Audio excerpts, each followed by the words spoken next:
It's January the 1st, and that means the January transfer window is open for EFL clubs. So with that in mind, let's take a look at one player each League Two club could sign this January.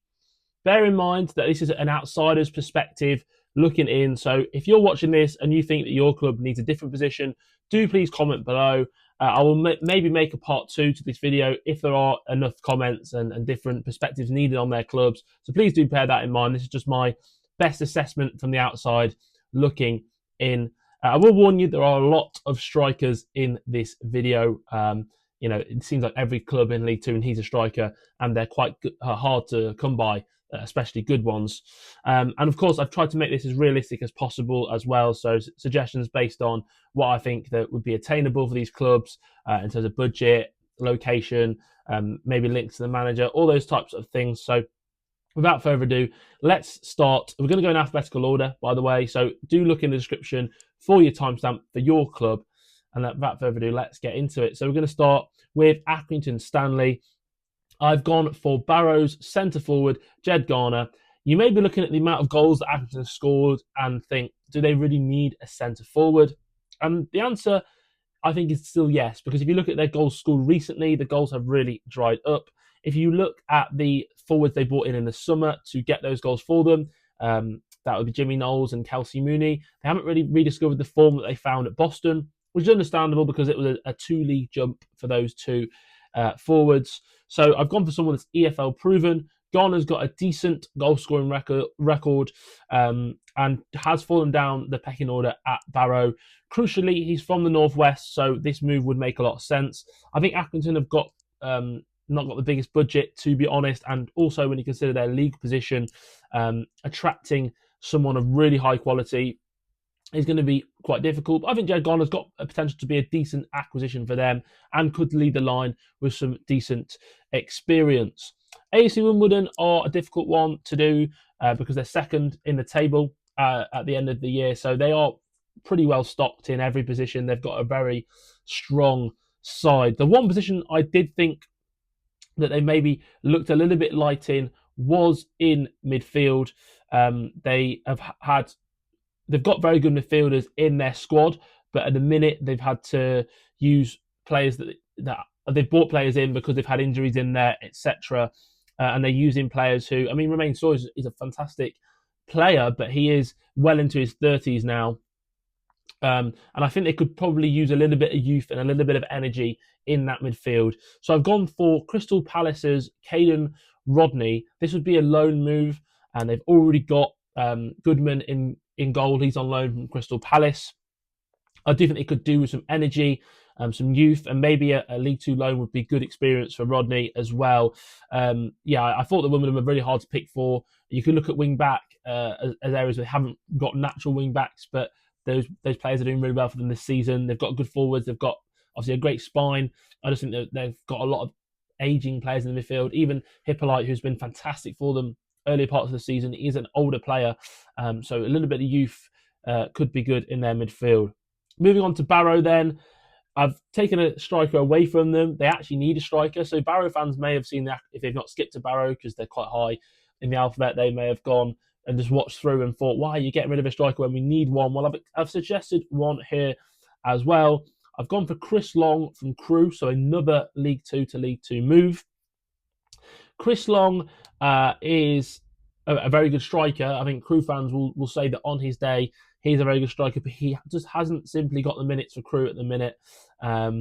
He is not being used by them. He's fallen down the pecking order. Crewe are using Charlo Tracy and Jack Lancaster up front, neither of which are really out-and-out forwards. Chris Long has got a lot of talent, but he hasn't been playing either through injury or through suspension. Against Notts County early in the season, he came on and was sent off within minutes of coming on.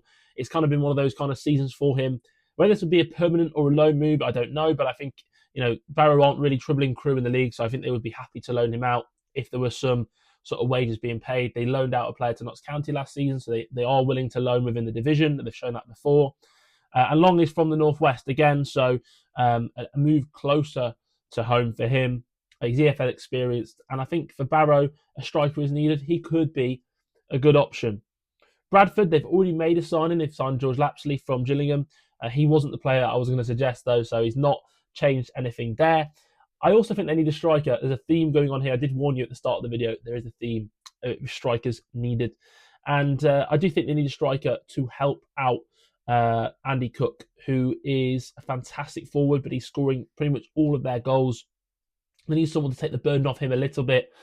So I've gone for Kieran Phillips from Huddersfield. They have loaned players from Huddersfield before, despite there being, I guess, a little bit of a rivalry there. But they have loaned players from Huddersfield before. Kieran Phillips has had a really good loan spell in the United States, where he scored a lot of goals. That loan spell is now expired because of the way their seasons work. It was due up at the end of 2024. So he is match fit as well. He's been playing and he's been scoring goals. Yes, it's a completely different level. But of course he's local in terms of being, a Huddersfield player. He's only 24. I mean, he could add a real different element to them up front as well. So yeah, I quite like that as an addition for Bradford to try and help out Andy Cook. We move on to newly promoted Bromley. They didn't really make many signings in January. This is January. They didn't make many signings in the summer, but now in January they may be forced to make an acquisition. Danny Imray was one of the few signings they did make in the summer on loan from Crystal Palace. There's a feeling that they may not be able to keep him. So I've gone for another right wing back to replace him. I've gone for Kyle Smith of Millwall. Saw him play quite a bit for Wealdstone last season. I thought he was excellent for them. He was a real standout in that Wealdstone side. And of course, that Wealdstone side pretty well, hence why Stuart Maynard got the Notts County job. They need, as I say, a right-sided player. I think that Carl Smith has got all the ingredients to go very, very far. He's a fantastic player. He can play on either flank, but he is predominantly on the right side. He's got pace, he's got technical ability as well, and he's got a lot of potential. And he's already had a loan move too. So, and he'd be a player that Andy Woodman will be aware of from his time managing the National League last season. So Carl Smith from Millwall on loan for Bromley would be my choice. Carlisle next. I've gone for another forward. For Carlisle, you could have picked any position, so maybe it was a bit lazy me picking a forward. I could have gone and changed the trend a little bit, but I do think this player is perfectly suited to Carlisle. The move makes a lot of sense as well, and that player is Cedwyn Scott. He seems to have fallen out of favour at Notts. He's not been in the matchday squads at all recently, so it does look like he is going to be making a move in January. He's only got 6 months left on his contract, I believe, because he signed a 1-year extension in the summer. If that is the case, then a permanent move may even be possible, but at least a loan move. Notts have shown before that they are willing to loan players out. It makes sense geographically. He's played for them before, I believe. It will be a move back up to the northeast. And he has worked under the coaching staff at Carlisle before. He's worked alongside Tom Will, the goalkeeper coach there. He was Notts County's goalkeeper coach during the promotion season, where Cedwyn Scott, of course, scored that penalty to send Notts to the Football League. And he has worked under the manager, Mike Williamson, before as well at Gateshead, where he probably played his best football. So in terms of Carlisle needing players to suit Mike Williamson's style if they want to stay up, I think Cedwyn Scott, in terms of being available, suiting the style, and still being a good age for them to buy and develop, it would be a really good signing for them. Cheltenham, I've gone for Bryant Belongo on loan from Bristol Rovers. Tayo Eden was also spotted in the crowd at the Cheltenham against Notts County game. He's a Charlton left back, and basically Cheltenham desperately need a left back. So you can pick either of those two guys. I've gone with Bryant Belongo, but I made this list before he was spotted at the game. So yeah, it could possibly be him. But Belongo has kind of fallen out of favour a little bit at nearby Bristol Rovers. But he's got a lot of ability. He made a permanent move in the summer there after a really impressive loan spell at Ebbsfleet. He's got it all. He really has. And I'm really surprised that he hasn't. He did start the season with Bristol Rovers, but he's kind of, as I say, fallen out of favour. And a League Two loan and a Cheltenham side who are doing all right as well could be really good for his development. Similarly, Tayo Eden hasn't played at all this season for Charlton, so is in need of game time, so he would be available. So either of those two, it's two for the price of one there, Cheltenham fans. And another 2-for-1 special is Chesterfield. They desperately need a centre forward. Will Grigg, Paddy Madden, they're both out. They've got Kane Drummond leading the line, and I really like Kane Drummond, but it might be a little bit too soon to put the burden on him to be their striker. So I think that they are going to make a move for a striker in January. And the options I've kind of got written down, I've got Josh Stones here. He's on loan at Oldham. He's had a couple of loan spells at Oldham now from Wigan. He's been brilliant for them over various loan spells at that club. I think he may even be available on a permanent in January if they play their cards right. And of course, there are rumours that James Berry may be leaving Chesterfield, so they may have money to spend in terms of recouping a fee and spending it straight away. Josh Stones has got a massive, bright future ahead of him, and if Oldham don't stump up the cash, Chesterfield could be decided to go for it. They could also go for Michael Mellon. He also features later on in this list, so keep an eye out for him.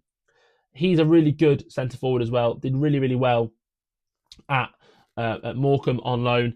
Hasn't done so well at Stockport, where it's kind of not really worked out for him, you could say. But he's still a very, very good forward, and at League Two level will absolutely thrive.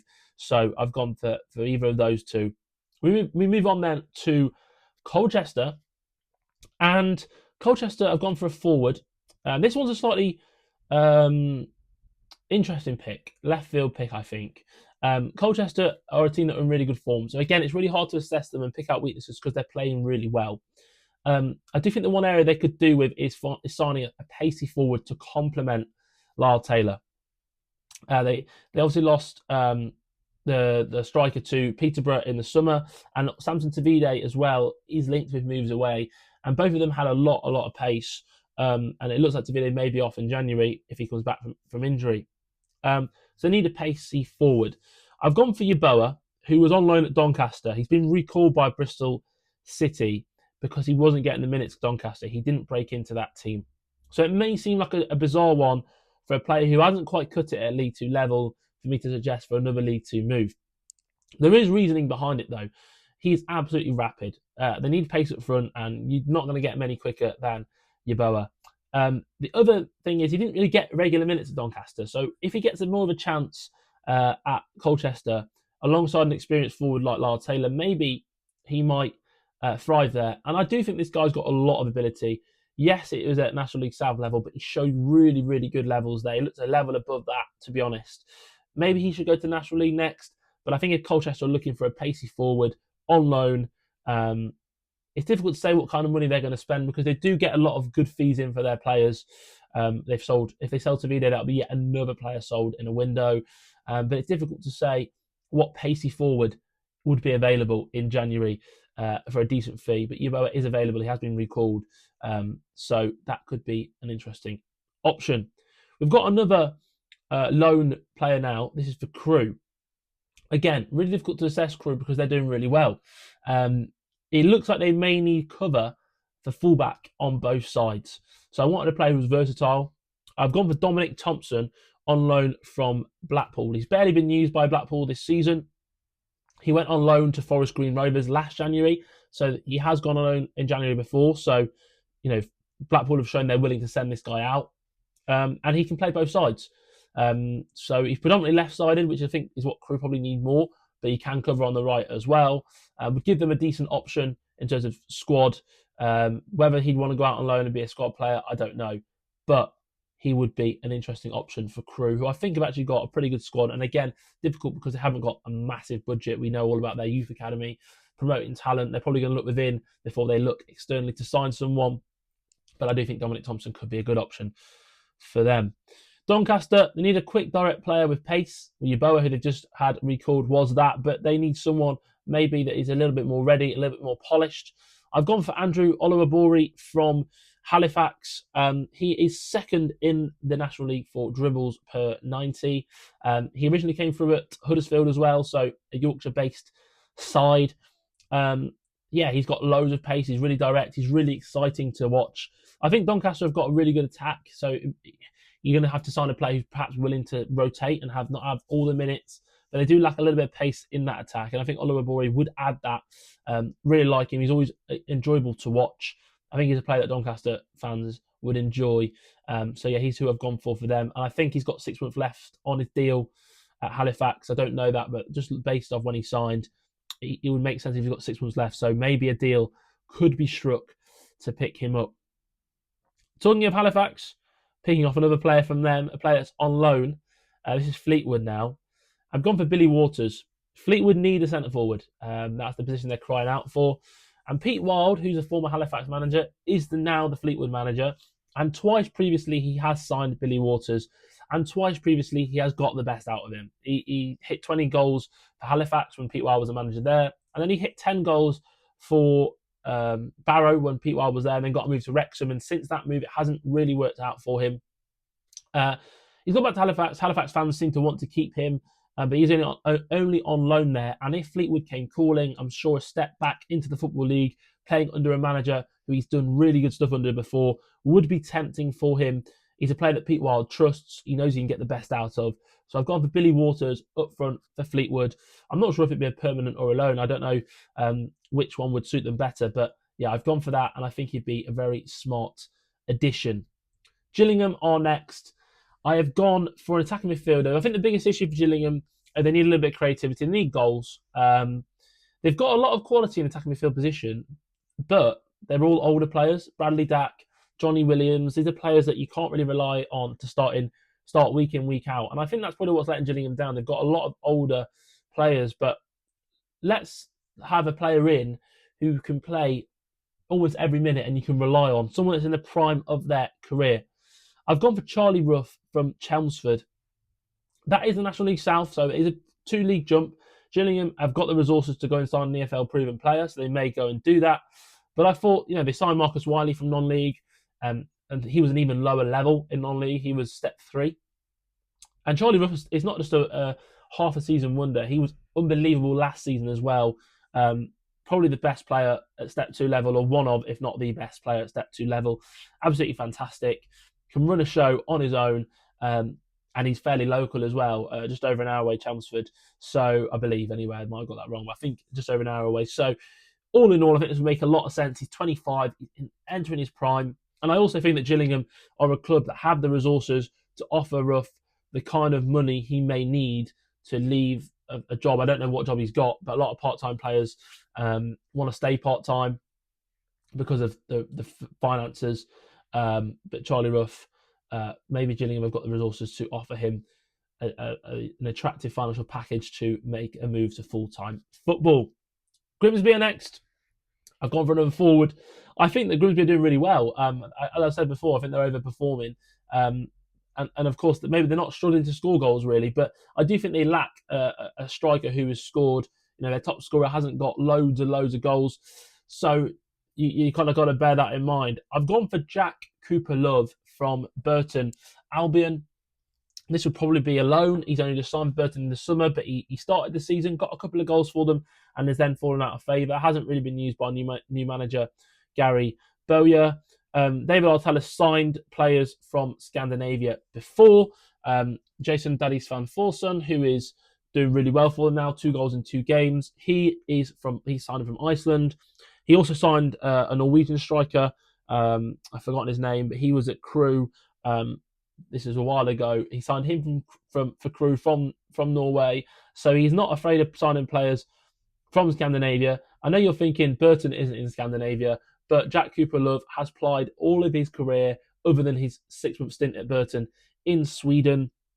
So Artell may have been aware of him before Burton went and signed him, especially as he's got that English citizenship as well. So Jack Cooper-Love could be a good signing for them and would give him an out-and-out kind of minutes, regular minutes for him to get proper game time in England. And I also think stylistically he would fit what Artell wants in a forward as well. So that's important too.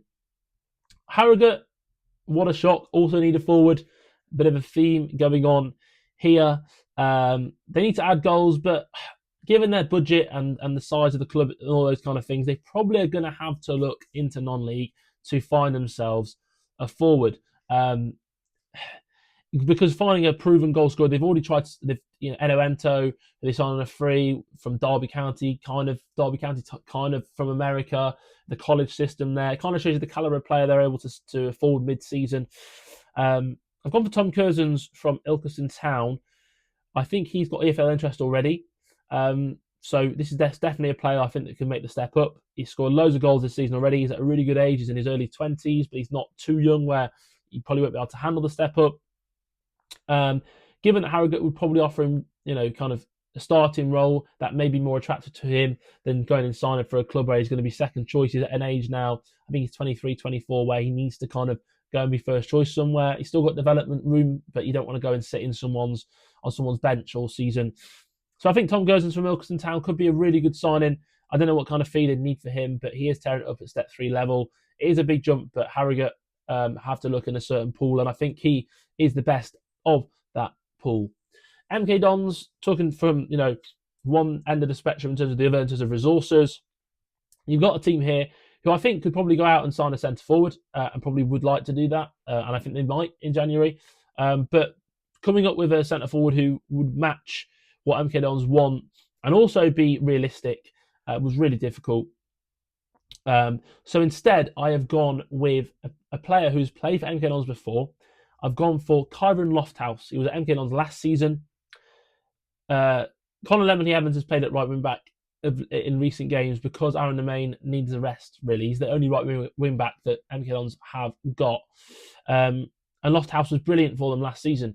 This season for Barnsley, he has played under 300 minutes, which, of course, isn't enough for a player of his calibre. Yes, it's at a high level, but he is a fantastic player and deserves to be getting minutes. And I think MK Dons could provide him that. Yes, you could argue that him and Nemain would be rotating, but I'm sure he could probably get both in the team somehow. And it would give them the kind of option that they need. He knows the club. He's well liked by the fans. And MK Dons have got the resources to be able to make this one happen. They'd probably pay all his wages and maybe a fee for the loan as well. Or sign him on a permanent. Who knows? But I think Kyron Lofthouse would be a really good acquisition for them. Morecambe, this one was kind of next to impossible to pick for, to be honest. For obvious reasons, if you don't know, they are struggling off the pitch, really. In the summer, they signed all their players in one go. They're all pretty much Derek Adams signings through his contacts. And I've kind of exhausted, he's already exhausted the players on his contacts. That, your Jordan Slews, your Songos, the players he always signs. So I've not gone for one of them. I've gone for someone who's a free agent currently. I mean, that's the pool they've got to look in. I can't see them. They might make a loan signing. They've got Reece Williams on loan for Liverpool, but I can't see them making a loan sign, a permanent signing for a fee. That's for sure. I've gone for a free agent, someone that's played for a club nearby in Preston. It's kind of nearby. I've gone for Josh Harrop. I'm not sure what his fitness is like. He played at Cheltenham last season in League One in January. Didn't really get that many games, but his last few moves have been very short-term contracts in League One. Maybe now he's at the stage of his career where he needs to have a short-term contract in League Two. And I think that he's not from the area, but he's played nearby before, and he might have the X factor that Morecambe need. That little bit of flair, that little bit of creativity that they're currently lacking, because they're a well-drilled outfit. They just haven't got that little extra something they need to score goals. We move on then to Newport, another side who aren't going to go out and spend a big fee in Jan, let's be honest. But what they do have is they've got a coach in Nelson Jardim who has got a lot of good links from his time at Swansea. So I've gone for a player who was a standout player for Nelson Jardim during his time at Swansea. I've gone for Tivonge Rushesha, who is currently at Reading. He was at Swansea, was released, and has been picked up by Reading. Hasn't really played for them over the last couple of seasons. He's made a few appearances here and there. He's a very versatile player. Can play in midfield, can play in defence as well. Got a lot of energy. A very standout player for Swansea, actually. So I really like this one. I think it could be a really good suggestion, I think, because he's got the links to the manager. He probably is available. And I think that he covers a lot of positions as well, and would suit the system that Nelson Jardim is using. Move on then to Notts County. This suggestion was made before Notts scored 5 goals against Cheltenham, but I still think that Notts could do with another forward being brought in January. I also think left wing back would have been a position that would have been targeted. had Jody Jones not come back from injury so soon. And so you kind of then maybe look at right wing back as a position, but Sam Austin's doing really well there. So I've gone for a forward. I've gone for DeJean Brown from Derby County. Was a player that a lot of Notts fans wanted in the summer. Hasn't had the game time at Derby that he would like. Notts could do with a forward who could run in behind and stretch defences a little bit more than we do. And I do think we could make better use of the loan market. I think we've done well with George Abbott. I think other loans perhaps leave a little bit to be desired. And I think using the loan market and getting into DeJean Brown, the location makes perfect sense. He was born in Nottingham, he plays at Derby. It's very nearby, and I think it would offer him regular football league football, which is kind of what he would need at this stage of his career for his development. So yeah, DeJean Brown is who I would go and add there. Moving on then, we go to Port Vale. This was such a tough one, I'll be honest with you, because Port Vale, I know they've got lofty ambitions. They've got a lot of resources as well. Hence, they gave Darren Moore a 5-year deal. And with that 5-year deal in mind, I've gone for someone that is a Darren Moore player. I know a lot of the Port Vale fans aren't happy with him, but considering he's on a long contract, I've gone with the assumption he's still going to be manager. I've gone for Michael Ihiekwe from Sheffield Wednesday. Apologies for pronunciation on a few of these players. But Ihiekwe, yes, this is an ambitious signing. Yes, he is a player who's played in the Championship this season. And he's a player that League One clubs, I'm sure, would be on alert if he were to come available. However, he's played under Darren Moore before. He was one of Darren Moore's centre halves in the promotion season at Sheffield Wednesday, who he obviously still plays for. He's not been playing much for Sheffield Wednesday, so I think he could be available. And Port Vale do have the resources to make this kind of transfer happen. And it's a manager he knows and possibly has enjoyed playing under before, considering he's had success with him. So whilst it's perhaps an ambitious signing, I wanted to go big for Port Vale. And it's the kind of signing I think Port Vale perhaps need to make, because their fans are getting a little bit restless with their run of form. A signing like this, a marquee name, someone that's come from the Championship, that would certainly probably put a little bit of unrest to bed for now, and maybe allay fears that their season is not going the way they would hope. So it would relieve some of the pressure with a signing like that. Another big name, I've gone for Salford. I've gone for Tyler Blackett on a free transfer. He's currently a free agent. I felt this one made a lot of sense on a lot of levels. I feel left back is a position they could improve.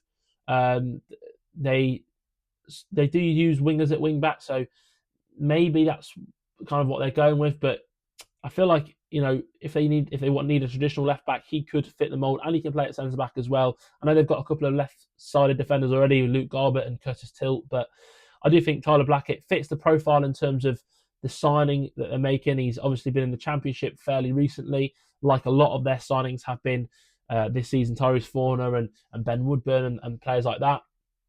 I also, obviously, he's got the obvious Man United links to Salford, a player that the ownership will know and be aware of, and he is a free agent.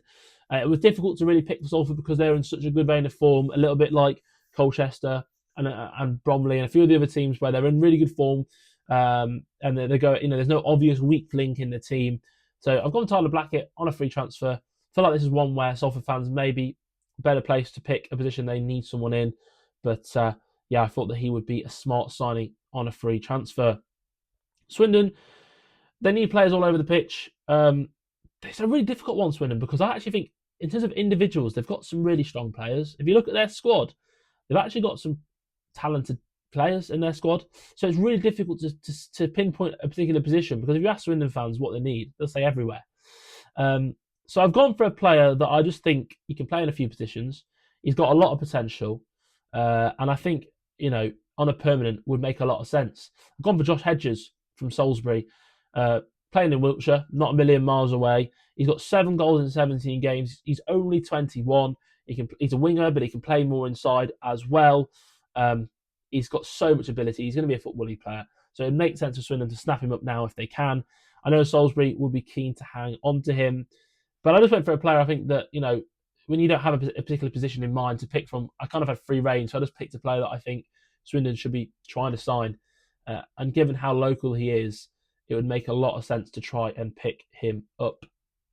Tranmere, Difficult one again because they're not doing very well. I've gone for Florent Hotty from Halifax again. Halifax fans are going to hate me. 3 players from them in this video. Again, apologies for pronunciation, but the Kosovan attacking midfielder did used to play for Tranmere. Only played 4 or 5 games for them. So it would be, I know Tranmere fans would be reluctant for them to go back in and pay a fee for a player that they released not that long ago. But he's doing really well at Halifax. He's such a talented player. He's a joy to watch. And he brings that X factor. I know I used that word before, but brings that little bit of quality that Tranmere need. I feel they're a little bit one-paced. They haven't got that creativity in their side. And Hotty would bring that in abundance. So I think he'd be a good acquisition. I believe he's got 6 months left on his deal. Again, not sure, but based on when he signed for Halifax, it makes sense if he had 6 months left on his deal. So that would be a signing that could make a lot of sense for them. And of course, he's played for them before, so there'd be no issues in terms of location. He's obviously happy to move there. Finally, we've got Walsall, and I've gone for Michael Mellon, who we said earlier on in the video we mentioned for Chesterfield. The ideal signing would be Freddie Draper. He knows the club. Oh, just to explain why we're going for a forward, this is to replace Nathan Lowe, assuming that Nathan Lowe is recalled. Walsall, outside of that, do they need to add anyone? Maybe a box-to-box midfielder so that Jamie Jellis and Charlie Lakin haven't got to play every single minute. But I just thought there's a chance that Nathan Lowe gets recalled by Stoke. 2 chances they recall him is, 1, they want to send him to League One, or 2, they recall him and play him themselves because they are struggling as a side. With that in mind, though, I've gone for Michael Mellon, who, of course, we mentioned for Chesterfield.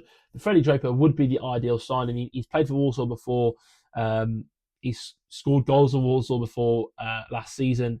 But I feel that Michael Mellon would be probably a more gettable signing, so I've gone for him. But either one would be good, so 2 for the price of 1 entry here.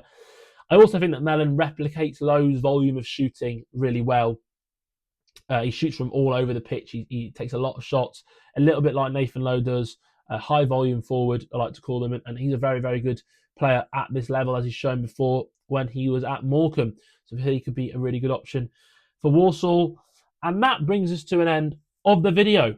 Hopefully you guys have found a player in there that you like to look off for your club. Hopefully it's a good suggestion. If it's not, or there's a position that you would rather me look at, do let me know below. I may update this or may do something over on X instead. But yeah, hopefully you guys have enjoyed the video. If you've enjoyed this different style and would like more stuff like this, ranking transfer windows or other transfer inspired videos, do let me know below as well. If you could like the video, that would be much appreciated. If you did enjoy it, I would really appreciate that. And if you could subscribe, we've recently gone over 600 subscribers, so let's aim for 700. It's the new year, so I hope you all have had a happy new year and have enjoyed the celebrations last night. And yeah, I hope that you guys enjoyed it, and I will see you guys in the next one.